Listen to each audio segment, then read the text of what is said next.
We got the groove with the music that's up. Come on it. We got the girls going into the club. You want it? Joining the VIP with bottles of rum. The girls so sexy, going crazy, taking it to the top. Come on, yeah.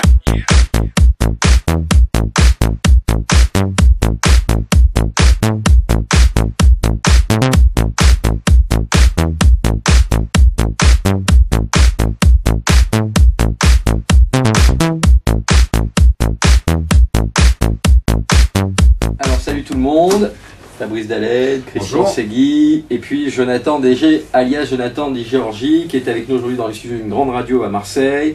Alors Jonathan, début de l'aventure, pour toi l'aventure a débuté avec une vidéo qui est qui est Jonathan DG, une vidéo qui a été tournée en mars 2009 et 6 mois plus tard il y a eu carrément environ 300 000 visites sur ce site avec des personnes qui ont visionné les vidéos et 170 000 visites ce mois-ci. Il y a eu un gros buzz. Alors nous ne savons toujours pas qui est Jonathan Di Giorgi. Et bien alors c'est simple, moi j'ai 24 ans, donc tout a commencé à Marseille il y a quelques années. Et puis ma vie, ce qui me caractérise, c'est que je suis atteint d'une maladie génétique.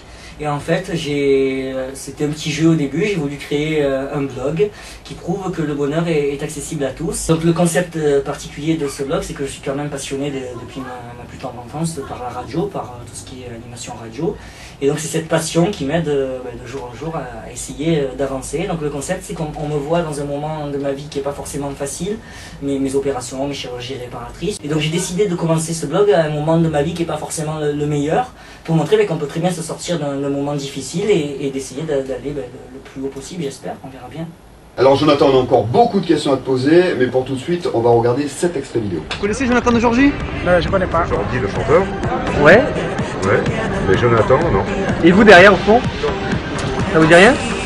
Jordi, je connais quand même le chanteur. Non, De Giorgi. Jonathan Di Giorgi. Non, je sais. Bonjour. Jonathan Di Giorgi, vous connaissez? Vous êtes qui pour poser la question? Personne, mais... je vois pas pourquoi je vais vous répondre. Non mais Je monsieur... sais pas de qui vous parlez là. Excusez-moi, je voulais pas vous... Mais vous pouvez pas me répondre, vous connaissez pas Jonathan Di Giorgi s'il vous plaît? Mais je peux pas vous répondre parce que je sais pas pourquoi vous me posez la question. Et puis bon voilà. Hein? Je sais pas. Excusez-moi, j'y vais. Ça va. Je m'excuse. Et Jonathan Di Giorgi, ça vous parle, vous connaissez? Quoi? Mais non, c'est un touchant. Oui, alors c'est pas forcément gagné, mais rassure-toi Jonathan, nous avons trouvé des personnes qui te connaissent plutôt bien, regarde. Est-ce que vous connaissez Jonathan DG? Mais sûrement que je le connais, il y a des années que je le connais. Nous sommes des grands amis, on a mangé même à la bouillabaisse à Marseille ensemble. Alors, je le connais. Jonathan Léger, oui, je le connais très bien. Oui, c'est un très beau mec, comme on dit, un beau gosse de Marseille, oui, tout à fait. Bon ben voilà, vous l'avez vu, tout n'est pas perdu. Et donc, comme on te le disait, Jonathan, on a encore pas mal de questions à te poser. Alors, quel est le concept de ton blog? Présente-nous ce concept et puis présente-toi aussi. Donc en fait le concept, si on me suit, ça fait quelques mois que tout a commencé. Et on me suit au jour le jour, on suit mon évolution. C'est-à-dire, moi j'étais animateur sur une radio marseillaise, j'ai tout arrêté du jour au lendemain parce que j'ai pris la décision de me faire opérer. C'est pas facile parce que ça fait combien? Ça fait 2 ans que je suis dans le métier, tout est frais, c'est le moment le plus important. Et prendre la décision d'arrêter à ce moment-là, c'est jamais vraiment facile. Et pourtant, je montre que je vais tout faire pour réussir malgré tout, à réussir dans ce métier. Et donc on me suit au jour le jour. On a commencé il y a quelques mois en avril par l'opération de ma main gauche, puisqu'on m'a opéré la main gauche. Et donc il y avait quelques petits articles où j'explique comment ça s'est passé et tout ça. Et là il va y avoir la main droite. Alors mon objectif pour la main droite, et j'espère que je vais y arriver, ce serait carrément de filmer au jour le jour mes opérations, tout dans l'évolution, c'est-à-dire opération, rééducation, jusqu'au moment où j'en arrive après à mon métier et à chercher des radios et à évoluer dans ce métier. Et alors pour le moment le message il est difficile à comprendre parce qu'on me voit, le bonheur c'est de le chercher, mais on me voit dans des moments difficiles, en train de me faire opérer tout ça. Mais moi mon objectif c'est que tout se termine bien comme un bon film. Alors Jonathan, justement, ta maladie, On ne la connaît pas très bien, est-ce que tu peux nous expliquer exactement? C'est une maladie orpheline, une maladie génétique qui s'appelle épidermolyse bulleuse. Alors comme son nom l'indique, c'est une défaillance au niveau de l'épiderme. Ma peau n'a pas de défense en fait. Et il y a plusieurs formes, dans cette maladie. Il y a des formes plus graves et des formes moins graves. C'est-à-dire les formes moins graves, ça ne se voit pas du tout. C'est juste la peau, un petit coup, elle va marquer, puis voilà, point barre. Et puis il y a des formes beaucoup plus graves où là c'est tout le corps qui est atteint. Moi je fais partie des formes les plus sévères et c'est surtout mes mains qui sont touchées. C'est-à-dire que je fais des traumatismes soit spontanés, c'est-à-dire que ma main ou mon corps va faire des bulles, des cloques ou des blessures spontanées sans prendre le moindre coup, ou alors en prenant des coups. Et sur les mains, ça les dégrade en fait et elles rétractent au fur et à mesure des années. Donc j'ai déjà subi plusieurs opérations, chirurgie réparatrice dans le passé. Et le problème c'est qu'il y avait de très beaux résultats mais elles rétractaient très vite.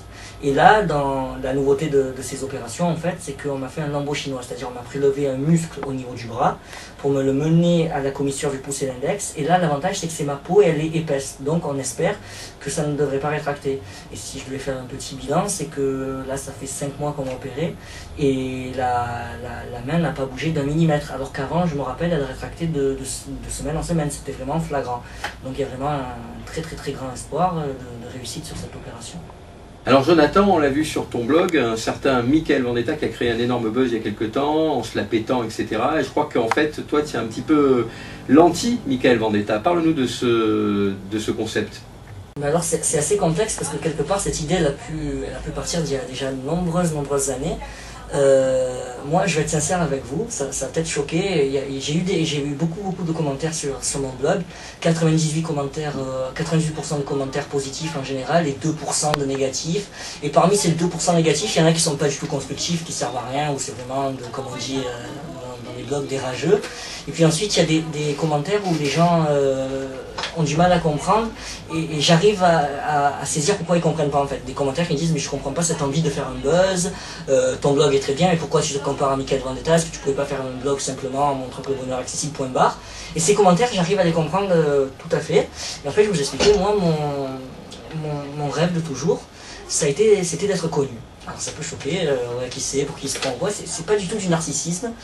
Concernant ma maladie, j'ai jamais souffert de moquerie ou quoi que ce soit, mis à part quelques exceptions quand on est jeune, tout ça, mais c'est pas ce qui me marque le plus, jamais souffert de moquerie. Par contre, il y a un truc pour lequel j'ai vraiment énormément souffert, c'est par exemple quand j'allais acheter le pain ou quand j'étais dans la rue, que je sortais les mains ou quoi, et que j'entendais le pauvre, la pitié, tout ça. J'ai plus souffert de la pitié dans mon enfance que de la moquerie. Et dans ma tête, je me disais, moi, mon rêve serait d'un jour d'être connu. Et pour que les gens, quand ils me voient dans la rue, disent pas le pauvre ou quoi, c'est oh, c'est Jonathan, l'animateur, celui qui a fait ça, tout ça. Et ça a toujours été un rêve qui était dans ma tête, comme ça, sans vouloir forcément le fonder. Puis un jour, j'étais devant ma télé et j'ai vu ce Michael Vendetta qui a fait un buzz avec une idée. Il n'y a pas d'idée, c'est totalement ridicule en se la pétant. Bon, il a été malin, il a réussi à faire parler de lui. Et à partir de là, c'est parti. J'ai voulu montrer qu'on pouvait créer un buzz avec des idées originales. Et pas forcément avec un physique de beau gosse ou comme il veut la beau gossitude. Enfin, on va éviter de faire de la pub, même si peut-être qu'il en a besoin. Hein. Mais donc voilà, moi ça a été mon rêve. J'ai dit ben voilà, j'ai un rêve et en même temps il y a un petit message. Voilà, quand on a des rêves, on peut les réaliser. C'est parti de là. Alors Jonathan, quels sont tes projets à venir si tu devais faire un bilan sur ton blog?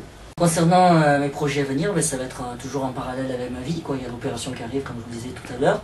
Donc les projets, vraiment, ce que j'aimerais, c'est être suivi au jour le jour, qu'on voit les opérations, sans forcément voir l'opération en elle-même, que ça choque, que des images soient interdites au moins de 16 ans. Non, pas du tout, il n'y aura rien de choquant.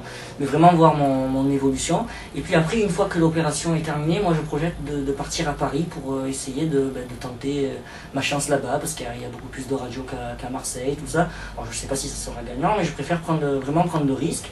Et c'est sûr que j'aimerais continuer à être suivi une fois que je suis à Paris. Et voilà, après les opérations, ça y est, on en a assez, on a vu les opérations. Maintenant, on rentre dans le vif du sujet, la radio, les médias et mon métier, ma passion qui me suit depuis toujours. Donc ça, c'est le premier projet. Et ensuite, il y a un deuxième projet, là je vais vous mettre l'eau à la bouche parce que je ne pourrais pas en dire plus. Pour ceux qui me suivent depuis plusieurs mois, j'avais fait un canular à Marseille. Et je ne peux pas en dire plus parce que sinon ça dévoilerait le deuxième. On va refaire le même canular à Paris, en essayant de faire en poussant encore plus loin la chose. Donc voilà, c'est vrai que c'est pas très clair, mais ceux qui savent déjà le premier canular, voilà, et sinon je vous invite à continuer à suivre les aventures et voilà, ce canular qui arrive.